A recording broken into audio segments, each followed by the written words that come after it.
Kansara DTV news ગુજરાતીમાં આપનું સ્વાગત છે। નજર કરીએ આજના મુખ્ય સમાચારો।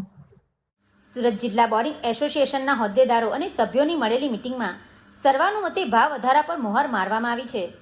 એસોસિએશનના જણાવ્યા અનુસાર છેલ્લા લાંબા સમયથી ડીઝલના ભાવમાં થયેલો તોતિંગ વધારો, મશીનરીના સ્પેર પાર્ટ્સ અને મજૂરી ખર્ચમાં થયેલા વધારાના કારણે જૂના ભાવે કામ કરવું મુશ્કેલ બન્યું હતું।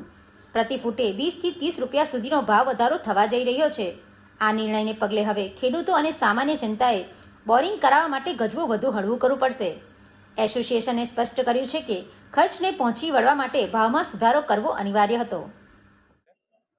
ઘણા સમયથી લેબર કોસ્ટ અને ટૂલ બીટના ભાવ ખૂબ વધી ગયા હોવાથી આજે અમારા મીટિંગ બોલાવીને આજે ભાવ વધારો કરવાનો છે।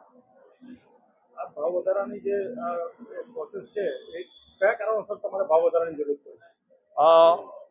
કારણનું તો ટૂલ્સ બીટના ભાવ ખૂબ વધી ગયા છે। જે પહેલા 3-4 હજાર રૂપિયાના કિલો આવતા હતા અત્યારે 18 થી 20 હજાર રૂપિયાના કિલો થઈ ગયા છે। પ્લસ લેબર કોસ્ટ ખૂબ વધી ગઈ છે। પ્લસ લોખંડ અને બીજી બધી મેન્ટેનન્સમાં ખૂબ વધારો આવવાને કારણે અમારે ભાવ વધારાની ફરજિયાત આજે કરવું પડ્યું। જૂના ભાવમાં અને અત્યારના ભાવમાં નવા ભાવમાં શું ફરક આવશે?